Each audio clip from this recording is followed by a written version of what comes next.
के आतंकी ढेर हो रहे हैं, इनके नेटवर्क को पूरी तरह से कुचला जा रहा है, ध्वस्त किया जा रहा है। और ये कोशिशें 15 अगस्त को देखते हुए आतंकी और ज्यादा तेज कर रहे हैं, क्योंकि दहशत लोगों में पैदा करनी है। और इधर से जो हमारे सुरक्षा बल के जवान हैं, जो पुलिस के जवान हैं, वो साझा ऑपरेशंस लगातार तेज कर रहे हैं। ग्राउंड जीरो से इंडिया न्यूज संवाददाता आशिक मीर की रिपोर्ट देखते हैं। आप सभी मेरे साथ में रहिएगा। जम्मू कश्मीर में एक बार फिर से अमन बिगाड़ने की साजिश रची जा रही है। इस बार आतंकियों के निशाने पर खाली कश्मीर नहीं बल्कि जम्मू के कई एक इलाके भी है। बीते कई महीनों से लगातार जम्मू के इलाकों में आतंकी घटनाएं घट रही है और इससे सेना के जवानों को काफी नुकसान उठाना पड़ा। आज भी कुपवारा के लोलाब सेक्टर में एक एनकाउंटर चल रहा है, जिसमें एक आतंकी को फिलहाल ढेर किया गया है और सेना का एक जवान भी इस मुठभेड़ में शहीद हुआ है। बीते कई दिनों से लगातार घुसपैठ की कोशिशों में इजाफा देखने को मिल रहा है। कश्मीर के केरन सेक्टर से लगातार घुसपैठ की कोशिशें की जा रही है और सीमा पर तैनात जवानों ने इन कोशिशों को विफल किया। पाकिस्तान में कई सारे आतंकी कैंप्स चल रहे हैं, जहां पर आतंकियों की तादाद जो है बढ़ गई है और ये आतंकी जम्मू के पुंछ राजौरी हो या कश्मीर के उरी, केरन, कुपवारा की बात हो, तो इन इलाकों से लगातार घुसपैठ की कोशिशें जो है की जा रही है। और जब भी इन आतंकियों का एनकाउंटर होता है तो इनके कब्जे से आधुनिक हथियार जो है बरामद किए जा रहे हैं। सिक्योरिटी एजेंसीज के लिए एक बड़ा चैलेंज बनता जा रहा है, क्योंकि लगातार सिक्योरिटी एजेंसीज को ये इनपुट मिल रहा है कि कश्मीर में अब आतंकी एक बड़ा मंसूबा बनाने जा रहे हैं। और इन आतंकियों की संख्या की अगर हम बात करें, लगभग 50 से 55 ऐसे आतंकी जम्मू कश्मीर में मौजूद है जिनका ताल्लुक सीधे तौर पर पाकिस्तान से है। और अब आने वाले दिनों में किस तरह से इन आतंकियों का मुकाबला सेना और सुरक्षा बलों के जवान करेंगे, ये आने वाला वक्त बताएगा। फिलहाल कुपवारा में एक बड़ा ऑपरेशन चल रहा है। इस ऑपरेशन में सेना के एक जवान शहीद हुआ है, साथ साथ एक आतंकी को जो है ढेर किया गया है। बीते 3 दिनों से लगातार कुपवारा के लोलाब इलाके में इस ऑपरेशन में फिलहाल तेजी लाई जा रही है। इंडिया न्यूज के लिए आशिक मीर, श्रीनगर से। ग्राउंड जीरो से आशिक मीर की रिपोर्ट हमने देखी। अजय, आशिक मीर के मुताबिक 50 से 55 ऐसे आतंकी जो सीधे पाकिस्तान से ताल्लुक रखते हैं, जम्मू कश्मीर के अलग अलग हिस्सों में सक्रिय हैं, फिर इनमें और ज्यादा ऐड कर लेंगे हम लोकल सपोर्ट को, जो यहाँ पर सीधे लगातार उन्हें मिल रहा है, जिसके जरिए सर्वाइवल मुमकिन हो पा रहा है, यानी कि संख्या बहुत ज्यादा बड़ी हो सकती है। अब ऐसे में चैलेंज है कि इन आतंकियों को भी रोकना, इनकी जड़ों को भी उखाड़ फेंकना। 15 अगस्त नजदीक है, इसको लेकर अजय से इनपुट हम लेंगे। लेकिन यूके देवनाथ सर, चूंकि आपने शुरुआत में ही 15 अगस्त का जिक्र कर दिया, 15 अगस्त हुआ, 26 जनवरी हुआ, ये फिर फेस्टिवल सीजन हुआ, ऐसे वक्त पर ही आतंकियों के जरिए ये कोशिशें तेज क्यों हो जाती हैं? जी हाँ, पाकिस्तान अब तक भूला नहीं है कि भारत जब आजाद हुआ 15 अगस्त 1947 को, और जब पाकिस्तान आजाद हुआ हमसे एक दिन पहले 14 अगस्त 1947 को, उसके बाद भारत ने कितनी तरक्की कर ली है। पाकिस्तान आज तक इस चीज को भी हजम नहीं कर पाया कि कश्मीर भारत का हिस्सा जो है वो कितना पनप रहा है, फल फूल रहा है, वहाँ कितनी उन्नति हो रही है, बड़ी तेजी से प्रगति के पथ पर चल रहा है। दूर दराज के गांवों तक अस्पताल बन गए हैं, स्कूल बन गए हैं, रिमोट एरियाज तक सड़कें बन गई हैं, मोबाइल टावर की कनेक्टिविटी बॉर्डर एरिया में और रिमोट गांवों तक हो गई है।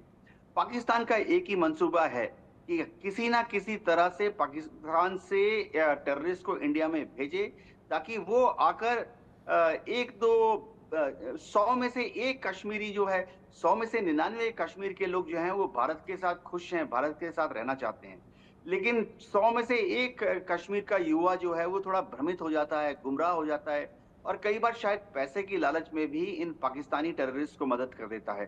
तो पाकिस्तान कोशिश करता है कि खास मौकों पर, जैसे 26 जनवरी, 15 अगस्त 1970 को भारत ने निरस्त किया था, ऐसे खास मौकों पर वो एक आतंकवादी गतिविधि को अंजाम दे, ताकि कश्मीर के लोगों को लगे कि पाकिस्तान के लोग उनको आजादी में मदद कर रहे हैं। अभी वहां पर अमरनाथ की यात्रा चल रही है। पहलगांव से लेकर अमरनाथ केव तक 46 किलोमीटर की यात्रा जो है बहुत कठिन है, 2 दिन 3 दिन लग जाते हैं।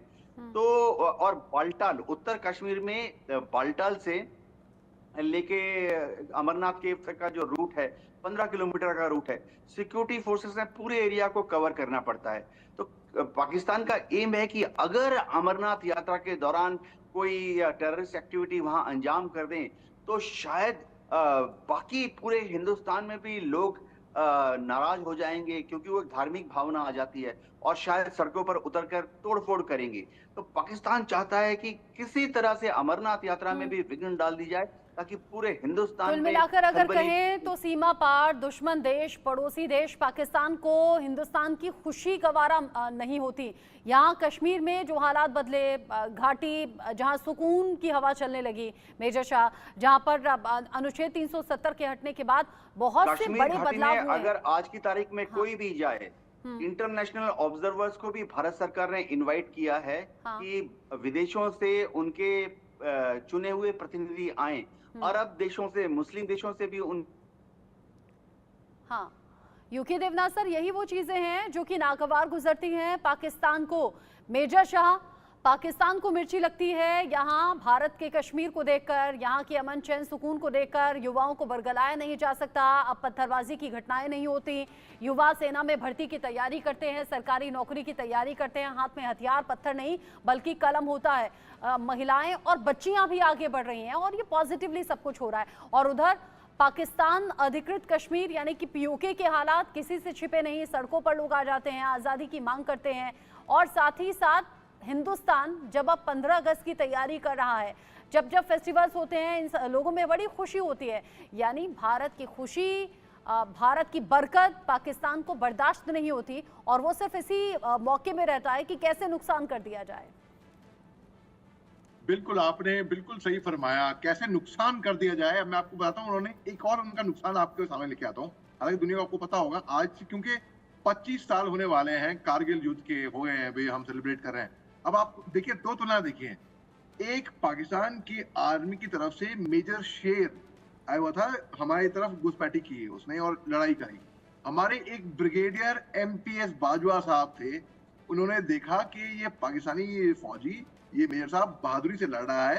उन्होंने एक साइटेशन लिखा और उसकी डेड बॉडी में उसकी जेब में रख के भेज दिया। उस पाकिस्तानी फौजी को निशाने हैदर, जो कि हमारे परमवीर चक्र के मुताबिक के बराबर है, हाईएस्ट अवार्ड फॉर गैलेंट्री से नवाजा गया।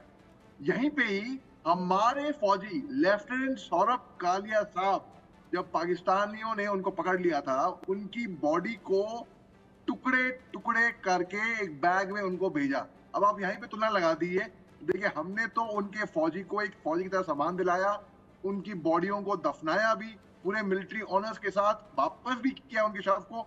उन्होंने क्या किया? उन्होंने हमारे फौजी, हमारे ब्रेव हार्ट को ऐसे टुकड़े टुकड़े करके भेज दिया। तो इससे दर्शाता है उनकी मानसिकता इतनी खराब है, इतनी गैर गुजरी है। अब जैसे कि ग्रुप कैप्टन यूके देवनाथ साहब ने बताया था कि सन 1947 में 2 राष्ट्रों का सफर साथ में शुरू हुआ। मैं तो ये नहीं कहूंगा पैदाइश शुरू हुई, सफर साथ में शुरू हुआ, मैं ये बोलूंगा है। अब आप देखिए 1950 में पाकिस्तान आके ज्वाइन कर लेती है IMF, क्योंकि उनके फंड, उनकी इकोनॉमी गिर रही थी। 1951 में उनके पहले वजीर आजम लियाकत अली खान का असैसिनेशन हो जाता है। लेफ्टिनेंट कर्नल फैज अहमद फैज, जो कि गढ़वाल रेजिमेंट में थे, जो कि ब्रिटिश इंडियन आर्मी में थे, उसके बाद फिर पाकिस्तान गए, इनको एग्जाइल हो जाती है, ये जाके यूगोस्लाविया में अपना अंत देखते हैं। अब आप देखिए पाकिस्तान से अब तक कितना इनका 2 राष्ट्र है, एक आगे बढ़ा है वो हिंदुस्तान, और एक राष्ट्र वो भी बढ़ रहा है लेकिन पीछे को बढ़ रहा है पाकिस्तान। और आपने गौर किया रखना जी, जब कोई गिर जाता है तो 10 लोग दौड़ते हुए आते हैं, चोट तो नहीं लगी, अब खैरियत, क्या हो गया। जब श्रीलंका पे नौबत आई थी तो पूरी दुनिया खड़ी हुई थी, हमने $2.8 बिलियन का उनको एड भेजा था फरवरी में ही, 2 साल पहले। अब आप देखिए जब पाकिस्तान पे नौबत आती है, उनके जो सो कॉल्ड सगे तो कोई है नहीं, सो कॉल्ड सगे जो कि चीन हो गया, वो कहां पर है? गल्फ के राष्ट्र मुस्लिम देश कहां पर है? क्यों कोई पाकिस्तान की मदद नहीं करता? लॉजिकली इसकी बात यह है क्योंकि उनके नापाक मंसूबे होते हैं, नापाक इरादे होते हैं, नापाक हरकतें होती हैं, नापाक नजरें होती हैं। सबसे बड़ी बात तो ये है कि उसकी मदद ऊपर वाला करता है जो खुद अपनी मदद करे और खुद अपनी मदद करना चाहे। यूके देवनाथ सर, पाकिस्तान तो खुद ही खुद को डुबोने की कोशिश में लगातार लगा रहता है, या ये कहिए इंटेंशन नहीं होती, इंटेंशन दूसरों के लिए खराब करने की होती है, लेकिन उसी गड्ढे में खुद गिर जाता है पाकिस्तान, जिसका नतीजा भुगत भी रहा है। जी हाँ, पाकिस्तान उस देश की तरह से है जो बैसाखी पे चल रहा है और अब अपनी बैसाखियों को भी फेंकने की कोशिश कर रहा है। वो सोच रहा है कि शायद एक पैर पर लंगड़ाते लंगड़ाते भारत से मुकाबला कर लेगा। पाकिस्तान को भूल जाना चाहिए कि वो कभी भी युद्ध से, फौजी ताकत से भारत को दबा सकता है। उनका हश्र क्या होगा अगर लड़ाई हो जाए, तो ये तो बयान करना टीवी पर उचित नहीं होगा। वो सोचते हैं कि वो भारत को हरा देंगे 1000 कट्स देकर। उन्होंने ऐसा कहा है कि हम भारत को 1000 छोटे-छोटे कट्स देकर इंजर कर देंगे, भारत को डरा देंगे।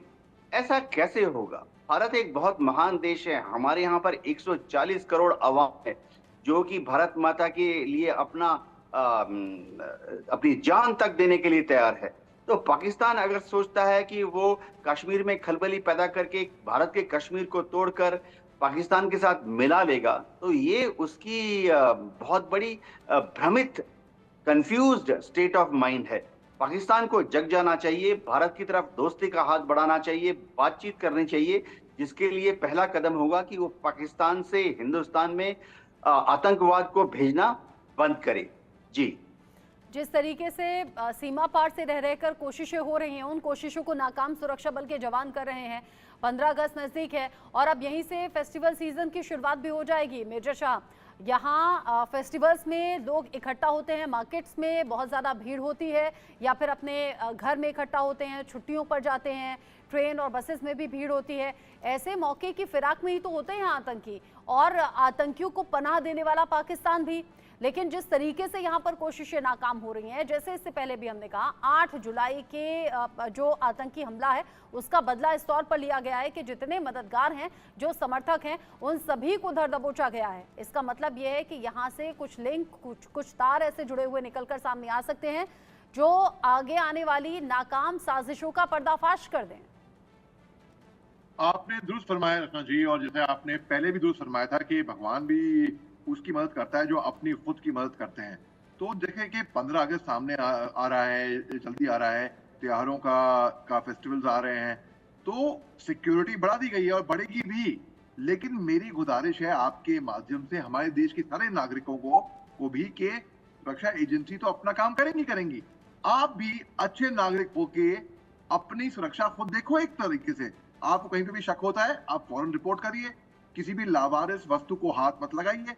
कोई भी अगर लूज टॉक आपको मेट्रो में या बस पे होती हुई सुन रही है, फोन पे या कहीं पे भी, आप रिपोर्ट करिए, आप बताइए। हर जगह पे तो क्योंकि सिक्योरिटी बढ़ा दी गई है, पुलिस वाले हैं, हर जगह पे तो सिक्योरिटी एजेंसी हैं।